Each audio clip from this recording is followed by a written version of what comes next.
আজ থার্সডে। আমার মেয়ে বলল, মা আজকে রাতে কিছু ভালো বানাও না গো, প্রত্যেক দিন ওই রুটি তরকারি খেতে খেতে আর ভালো লাগছে না। তো কিছুদিন আগে আমার মা এসেছিলো আমার শরীর খারাপের জন্য আমায় দেখতে, সাথে করে একটু মাশরুম নিয়ে এসেছিলো। মা জানি যে আমার মেয়ে মাশরুম খেতে প্রচণ্ড ভালোবাসে, সাথে আমিও খেতে ভালোবাসি, তাই আজকে মাশরুম দিয়ে বানিয়ে ফেললাম এই ডিশটা।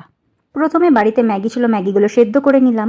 এরপর আমি কুচকুচে এই কালো কড়াতে অ্যাড করলাম 2 চামচ সাদা তেল, তার সাথে বাড়িতে থাকা এই গাজর, ক্যাপসিকাম আর মাশরুম আর একটু রসুন কুচি।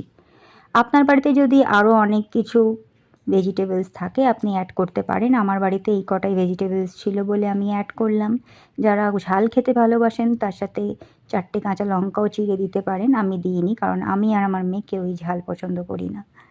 যাই হোক, এই ভেজিটেবলসগুলো ভালো করে নুন দিয়ে ভেজিটেবলসের মধ্যে আপনি একটু নুন আর একটু ব্ল্যাক পেপার দিতে পারেন, আপনার যেটা ইচ্ছা।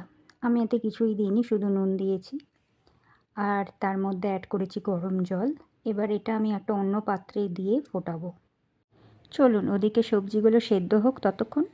এদিকে আবার আমি একটুখানি সাদা তেল নিয়ে বাকি কিছু মাশরুম আর ক্যাপসিকাম আর একটু কাঁচা লঙ্কা পেঁয়াজ দিয়ে আমি এটা দিয়ে কী বানাবো বলুন তো?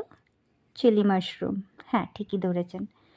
মাশরুম অনেকটা ছিল বলে তাই ভাবলাম যে সবটা স্যুপের মধ্যে না দিয়ে চলুন এটা দিয়ে একটু চিলি মাশরুম বানানো যাক।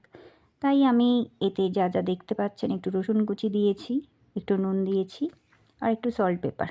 এদিকে আমাদের স্যুপ ফুটছে আস্তে আস্তে আর এদিকে আমি চিলি মাশরুমটা রেডি করছি।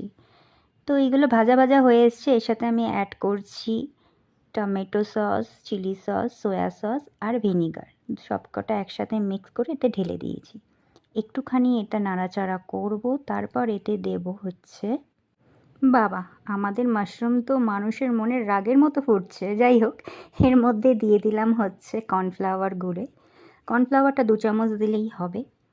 যেরকম আপনি গ্রেভি পছন্দ করেন, ঠিক যেরকম ইচ্ছা সেই অনুযায়ী আপনারা কর্নফ্লাওয়ার দেবেন। আমি আজকে একটু শুকনো শুকনো বানাবো, তাই কর্নফ্লাওয়ারের পরিমাণটা একটু বেশি দিয়েছি, কারণ ওদিকে তো গ্রেভি হচ্ছে নুডলসের সাথে খাওয়ার জন্য, তাই আমি একটু মাশরুমটা শুকনোই রাখবো। ও বাবা, এই তো মনে হচ্ছে পুরো কুয়াশা, আমার তো স্যুপ দেখাই যাচ্ছে না। যাই হোক, আমি এতে কর্নফ্লাওয়ার অ্যাড করেছি 2 চামচের মতো ঠান্ডা জলে গুলে। যা যেরকম গাঢ় পাতলা যেরকম স্যুপ ভালো লাগে খেতে সে সেরকম অনুযায়ী কর্নফ্লাওয়ার দেবে। তো আমার স্যুপ রেডি। তো আমাদের ভেজিটেবল স্যুপ আর নুডলস রেডি, সাথে চিলি মাশরুম। কেমন সবার লাগলো অবশ্যই জানাবেন।